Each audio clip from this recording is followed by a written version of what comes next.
అందరికీ నమస్కారం. నా పేరు రమ. నీవే ప్రాణం 15వ భాగం. ఫ్రెండ్స్, వీడియో లెంత్ ఎక్కువైందని చెప్పి చివరి భాగాన్ని 2 పార్ట్లుగా చేశాను. ఈవినింగ్ చివరి భాగం పెడతాను. అర్థం చేసుకోగలరు. వెంటనే వెట్రి గారికి కాల్ చేసి రిటర్న్ అవ్వడానికి ఏర్పాట్లు చేయమని చెప్పి అభికి కాల్ చేశాడు.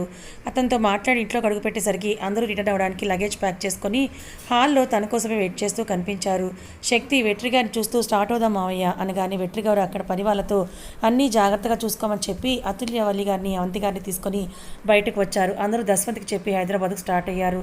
తెల్లవారుతుండగా హైదరాబాద్కి రీచ్ అయ్యారు. అక్కడి నుండే డైరెక్ట్గా మురళీధర్ గారిని కలవడానికి బయలుదేరుతూ అవంతి గారిని తను తిరిగి వచ్చేంత వరకు అతుల్య వాళ్ళ దగ్గరే ఉండమని చెప్పి వెళ్తూ తన వైపు బెంగగా చూస్తున్న అతుల్యను హక్ చేసుకొని ఆమె నుదుటిపై ముద్దు పెట్టి ఇంపార్టెంట్ పనిరా, వచ్చాక మాట్లాడతాను బంగారం. నేను తిరిగి వచ్చేంత వరకు మీలో ఏ ఒక్కరు కూడా ఇంటి నుండి బయటకు వెళ్ళడానికి వీల్లేదు అని చెప్పేసి అక్కడ వాళ్ళ కోసం వెయిట్ చేస్తున్న సింధులతో ఏదో మాట్లాడి వేగంగా మురళి గారి దగ్గరకు బయలుదేరి వెళ్ళిపోయాడు శక్తి. సిటీ అవుట్స్కర్ట్స్లో శక్తి సీక్రెట్గా తన మిషన్ కోసం అరేంజ్ చేసుకున్న ఒక సీక్రెట్ ప్లేస్లో తన నలుగురు సబార్డినేట్స్ ఇద్దరు ప్రాణాపాయ స్థితిలో ఉండగా హాస్పిటల్కి చేరితే మిగిలిన ఇద్దరు వాళ్ళ ప్లేస్లో దాడి చేసిన వారికి బందీలయ్యారు. ఇద్దరు కానిస్టేబుల్స్ అక్కడికక్కడే ప్రాణాలు వదిలేశారు. రక్తం మడుగులా ఉన్న స్థలాన్ని చూడగానే శక్తిలో దాగున్న రుద్రుడు బయటకు రావడానికి సిద్ధమయ్యాడు. కానీ ఆ పోలీస్ బుర్ర ఆవేశపడకుండా తెలివిగా ఆలోచించడం మొదలుపెట్టింది. శక్తికి బాగా తెలుసు ఈ దాడి చేయాల్సిన అవసరం ఎవరికి ఉందో అని. ఈ దాడి వెనుక ఎవరు ఉన్నారో శక్తికి పక్కాగా తెలుసు కాబట్టే తన సబార్డినేట్స్ని ఎందుకు కిడ్నాప్ చేశారు అన్న ఆలోచనలో మునిగిపోయాడు శక్తి. ఇలా తన ఆలోచనలో తనుండగా అక్కడే ఉన్న మురళీధర్ గారు అసలు ఇదంతా ఎవరు చేశారు శక్తి, అసలు ఈ ప్లేస్ ఇప్పటి వరకు నాకే సరిగ్గా తెలియదు, అలాంటిది ఇంత సీక్రెట్గా మీరు వర్క్ చేస్తున్న ప్లేస్ని కనిపెట్టి మరి ఇదంతా చేయడానికి కారణం ఏంటి అని అడిగారు. ఆయన ప్రశ్నకు తన ఆలోచన నుండి తేరుకున్న శక్తి ఆయన అక్కడ నుండి తీసుకొని బయటకు వచ్చేసి, సార్ ఈ ప్లేస్ గురించి మా టీంకి తప్ప వేరెవరికీ తెలియదు.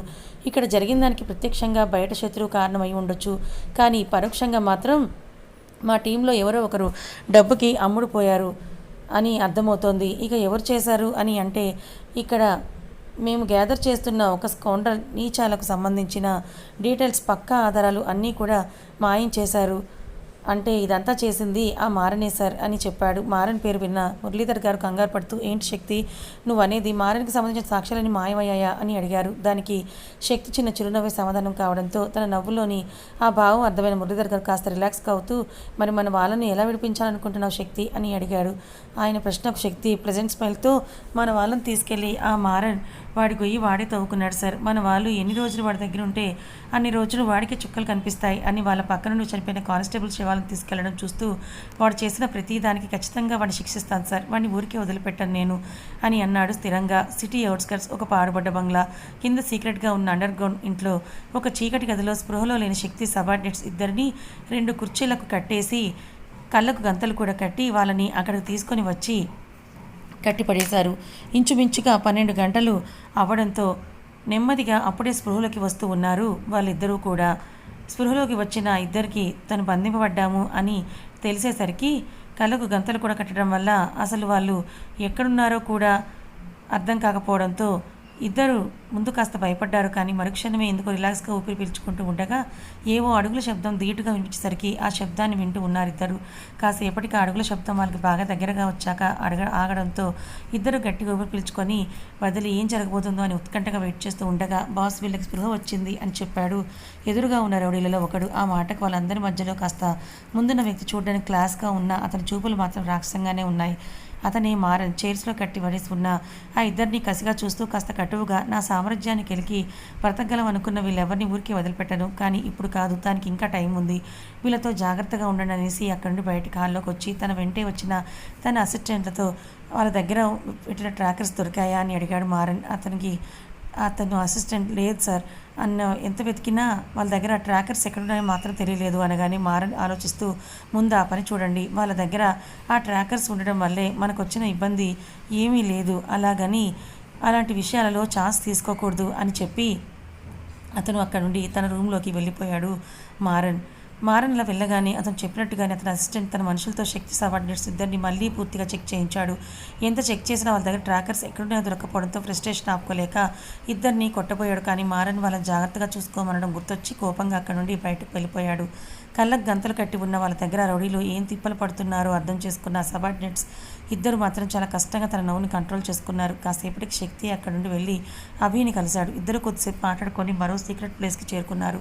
అక్కడ ఒక 18 ఏళ్ల అబ్బాయిని స్పృహ లేకుండా పడడం చూసి శక్తి ఇప్పుడు వీడి కండిషన్ ఏంటి అని అడిగాడు అభిని. దానికి అభి కాసేపట్లో లేస్తాడరా అంటూ అక్కడే కూర్చొని ల్యాప్టాప్ ఓపెన్ చేసి అక్కడ స్పృహలో లేని ఆ అబ్బాయిని చూస్తూ రేయ్ వీడిని నీతో పాటు ఇంటికి తీసుకువెళ్ళాలనుకోవడం రిస్కే అనిపిస్తోందిరా అని అన్నాడు. ఒకసారి ఆలోచించు, ఎంతైనా వీడిది కూడా ఆ నరరూప రాక్షసుడి రక్తమే కదా అని అనడంతో శక్తి చిన్న చిరునవ్వు నవ్వి ఒక రక్తం ఒకటైనంత మాత్రాన వీడు కూడా వాడిలాంటి వాడే అని అనుకోవడం కరెక్ట్ కాదురా, అయినా ఇదంతా నా బంగారం హ్యాండిల్ చేస్తుందిలే అని అనగానే అవి చిన్నగా నవ్వుతూ అతుల్యను తలుచుకోగానే శక్తి కళల్లో కనిపిస్తున్న స్పార్క్ని చూస్తూ ఉండిపోయాడు. ల్యాప్టాప్లో బిజీగా ఉన్న అభి రే మన వాళ్ళ లొకేషన్ మనం ఊహించిన ప్లేసే చూపిస్తోంది, ఏం చేద్దాం అని అడిగాడు శక్తిని. ఆ ప్రశ్నకు శక్తి ఇంకా స్పృహలోకి రాని ఆ అబ్బాయిని చూస్తూ రేపటి వరకు రెస్ట్ తీసుకుందాం, రేపు ఉదయం ఆలోచిద్దాం అన్నాడు తీరిగ్గా.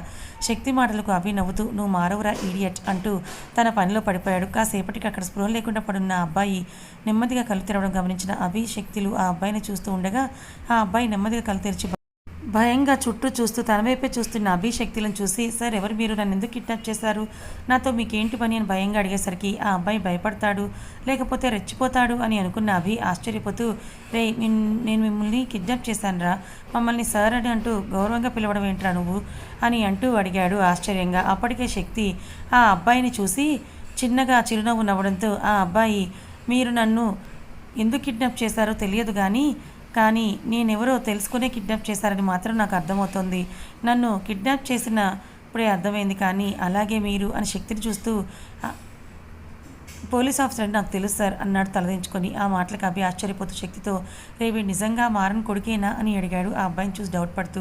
ఆ ప్రశ్నకు శక్తి చిరునవ్వే సమాధానం అయితే ఆ అబ్బాయి అభిని చూస్తూ అవును సార్, నేను వెట్రిమారన్ కొడుకు అజీష్నే, మా అప్ప గురించి తెలియనంత వరకు ఆయనంత గొప్ప వ్యక్తి ఈ భూమి మీద లేడని, ఆయన లాంటి గొప్ప మనిషి నాకు తండ్రిగా అయినందుకు నేను ఆనందంతో మాటలు చెప్పలేంది సార్. శక్తిని చూస్తూ ఆయన కేసు సీక్రెట్గా ఇన్వెస్టిగేట్ చేస్తున్నారని తెలిసింది, అందుకే నేను కలెక్ట్ చేసిన సాక్ష్యాలన్నీ మా ఫ్రెండ్స్ ద్వారా మీకు అందేలా చేశాను అని జరిగిందంతా కూడా చెప్పి మౌనంగా తలదించుకున్నారు అజీష్.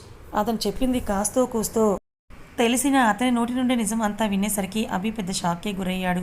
శక్తి మాత్రం తండ్రి రక్తం పంచుకొని పుట్టిన అతని నీచ బుద్ధులు పంచుకోకుండా మంచిదారిలో ఆలోచిస్తున్న అజీష్ను ముచ్చటగా చూస్తూ అతని భుజం తట్టి అభినందనగా నచ్చావురా బామ్మర్ది పద అని అనగానే శక్తి మాటలకు ఈసారి షాక్ అవ్వడం అజీష్ వంతయింది. శక్తి మాటలతో తేరుకున్న అభి శక్తి అజీష్ని ఎందుకు అలా కిడ్నాప్ చేశాడు, అలాగే ఎందుకు తనతో పాటు అతని దగ్గరికి తీసుకొని వెళ్తానన్నాడు ఇప్పుడు అర్థం కావడంతో అభి సంతోషంగా శక్తిని హక్ చేసుకొని మనుషుల మనస్తత్వాన్ని అంచనా వేయడంలో నువ్వు ఎప్పుడూ ఫెయిల్ కావని మరోసారి నిరూపించావురా. శక్తి చాలా హ్యాపీగా ఉంది. షాక్లో ఉన్న అజీష్ భుజం తట్టి రే తమ్ముడు, నువ్వు విన్నది నేను షాక్ గురి చేసే మాటే అయినా వాడు నిజంగానే నీకు బాగవుతాడు అంటూ ఇంకా మన అతుల్య కాబోయే మొగుడు వీడు అనడంతో కాస్త షాక్ నుండి తేరుకొని సంబరంగా శక్తి చేతులు పట్టుకొని చాలా హ్యాపీగా ఉంది సార్, మీరుండగా అక్క మీద ఏం కూడా వాళ్ళనివరన్న నమ్మకం నాకుంది, అక్క ఎప్పుడూ సంతోషంగా ఉండాలని మనస్ఫూర్తిగా కోరుకుంటున్నాను నేను అని కాస్త సంశయిస్తూ మీరేమీ అనుకోకపోతే నేను అక్కని ఒకసారి కలవచ్చా సార్ ప్లీజ్ అని అడిగాడు. తోడబుట్టకపోయిన తన రక్తం అన్న ఇదితో ఇంతగా చేసిన అజీష్ సంశయానికి అభి నవ్వుతూ నువ్వు గంజాయి తోటలో తులసి మొక్కలా ఉన్నావురా, నాకు అలాగే అనిపిస్తూ ఉన్నావు, మీ అక్కని చూడ్డానికి నీకు పర్మిషన్ ఏంటి పద అని అంటూ వెళ్దామనగానే అజీష్ శక్తిని భయంగా చూస్తూ అది సార్ అంటుంటే శక్తి అజీష్ని హక్ చేసుకొని సార్ కాదు బామర్ది బావా అని పిలువు అని అనగానే అజీష్ నవ్వుతూ తలూపాడు. కాసేపటికి శక్తి అభి అజీష్ను తీసుకొని అతుల్య విల్లాకి స్టార్ట్ అయ్యాడు. కారు రాజ్భవనంలో ఉన్న ముందు ఆగగానే అజీష్ ఆ ఇంటిని ఆశ్చర్యంగా చూస్తూ ఇదంతా చూసే ఆయన డబ్బు పిచ్చి పుట్టినట్టుంది, అయినా పోతూ పోతూ ఇవన్నీ మీదేసుకొని పోతాడా అని తండ్రిని చెదిరించుకుంటూ కారు దిగిన అజీష్ని పద అజీ అని శక్తి పిలుపుతో తండ్రి చేసిన వెధవ పనులకు అతని వాళ్ళందరినీ తనని ఎక్కడ చెదిరించుకుంటారు అన్న భయంతో అడుగు ముందుకు పడలేదు అజీష్కి. శక్తి అవి ఎంతగా చెప్పినా అతని మనసులో ఉన్న భయం వల్ల ఇంట్లోకి వెళ్ళి ధైర్యం చేయలేక అక్కడే ఆగిపోయాడు అజీష్. దాంతో శక్తి అతుల్యకు అందరినీ తీసుకొని తొందరగా ఇంటి పోర్టికోలోకి రా బంగారం అని మెసేజ్ చేయగానే అతని కోసమే చెకోర పక్షులు ఎదురు చూస్తున్న అతుల్య శక్తి మెసేజ్ చూసి కంగారు పడుతూ అందరినీ ఇంటి పోర్టికోలోకి రమ్మని చెప్పి తను పరుగున బయటకు వెళ్ళింది. అక్కడ అజీష్కి నచ్చ చెప్తున్న శక్తిని చూసి వెంటనే వెళ్ళి అతన్ని హక్ చేసుకొని ఏమైంది సివి, ఎందుకు అందరినీ ఇక్కడికి రమ్మన్నావు అని అడిగింది అతన్ని చుట్టూ చేతులు బిగిస్తూ.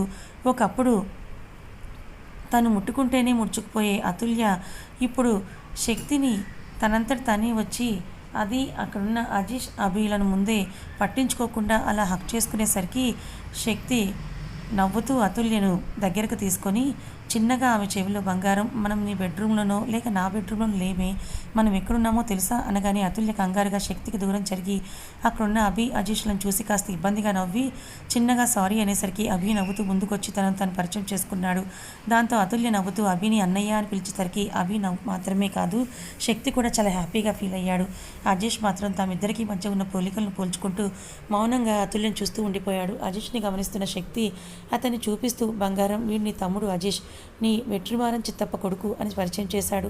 వెట్రిమారం పేరు విన్న అతుల్య తెలియని కంగారుతో 4 అడుగులు వెనక్కి వేసింది భయపడుతూ. ఆమె నుండి మొదట అది ఊహించిన రియాక్షనే కావడంతో శక్తితో పాటు మిగిలిన కుటుంబ సభ్యులంతా కూడా జరిగేది మౌనంగా చూస్తూ ఉంటే అజీష్ మాత్రం అతుల్య తనని చూసి అలా భయపడేసరికి బాధేసి ఆమె వైపే చూస్తూ ఉండిపోయాడు.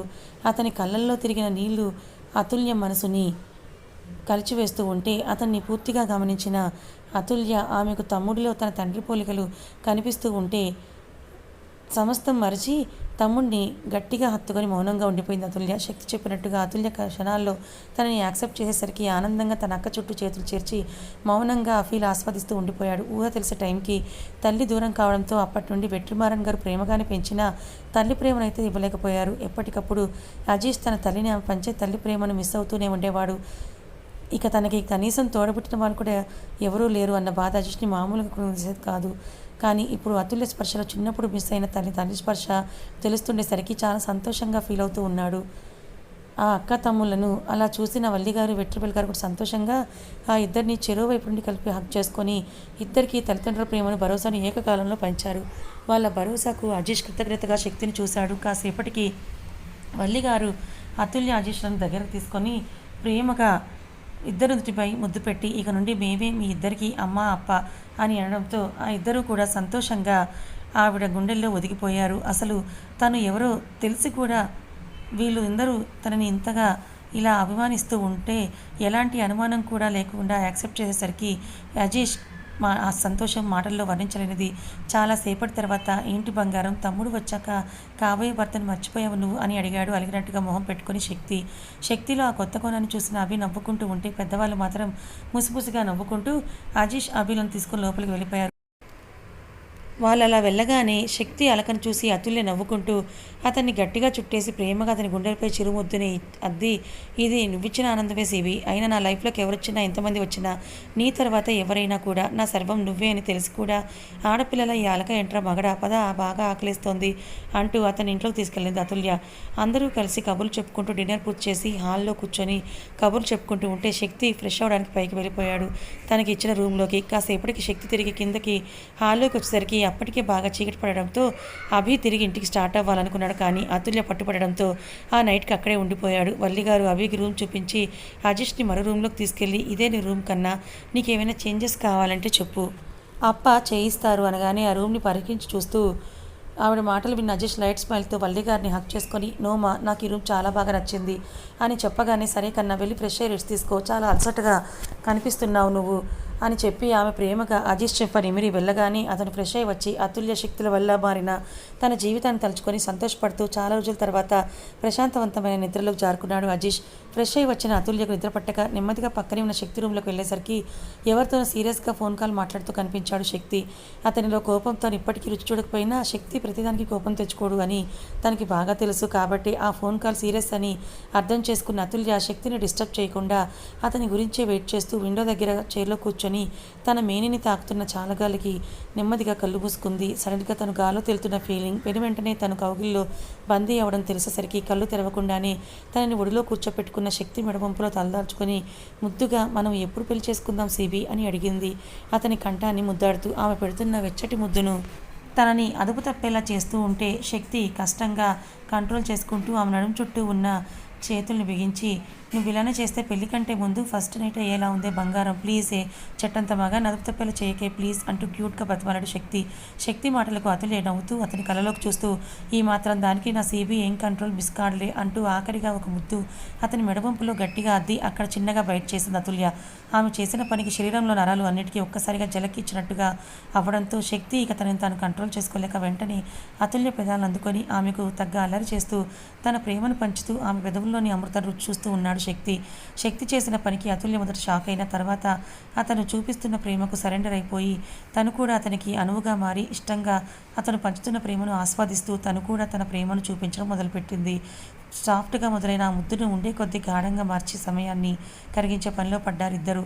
ఇద్దరికీ ఊపిరి భారం కావడంతో కష్టంగా ఒకరి నుండి మరొకరు దూరం జరిగి కాస్త తేరుకున్నాక ఒకరు చూసి ఒకరు నవ్వుకుంటూ గట్టిగా హక్ చేసుకుని ఉండిపోయారు.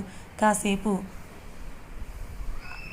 ఇద్దరి మధ్య మౌనం, ఎన్నో ఊసులు, భావాలు పంచుకోగా అతుల్య ఉన్నట్టు చిన్నగా తలెత్తి శక్తి కళలోకి చూస్తూ, అవును సేవి, ఇంతకీ మన పెళ్ళి మా తమిళ స్టైల్లో జరుగుతుందా లేక మీ తెలంగాణ స్టైల్లో జరుగుతుందా అని అడిగింది ఎగ్జైట్ అవుతూ. ఆమె ప్రశ్నకు శక్తి నవ్వుతూ ఆమె నుదుటికి తన నుదురు ఆనించి, నువ్వు చెప్పు నీకు ఎలా కావాలి అని అడగగానే అతుల్య ఎగ్జైట్ అవుతూ, నేను ఇప్పటి వరకు ఎవరి పెళ్లి చూడలేదు సేవి, నాకు ఏ స్టైల్లో పెళ్లి జరిగినా ఓకే, కానీ నేను శాస్త్రోక్తంగా నీ సొంతమైతే నాకు అంతే చాలు అంటూ అతని గుండెల్లో ఒదిగిపోయింది అతుల్య. శక్తి తన బంగారం ప్రేమకు మురిసిపోతూ ప్రేమగా ఆమె వెనునిమురుతూ జోకొట్టేసరికి తన చిలికాడి ఎదసడిని జోలపాటగా వింటూ అతని ఛాతిని మెత్తని పరుపుగా చేసుకొని హాయిగా నిద్రలోకి జారుకుంది అతుల్య. కాసేపటికి శక్తి నిద్రలో ముద్దుగా ఉన్న అతుల్య పెదాల మీద చిన్నగా ఒక పెక్కిచ్చి నిద్రలో కూడా తన ముద్దుకి మరింత ముద్దుగా రియాక్ట్ అయిన తన ప్రాణసక ప్రేమకు మురిసిపోతూ మత్తుగా నిద్రపోతున్న అతుల్యను జాగ్రత్తగా తీసుకెళ్లి ఆమె రూమ్లో పడుకోబెట్టి బ్లాంకెట్ కప్పి ఏసీ అడ్జస్ట్ చేసి తిరిగి తన రూమ్కి వెళ్ళిపోయాడు శక్తి. కథ ఇంకా ఉంది.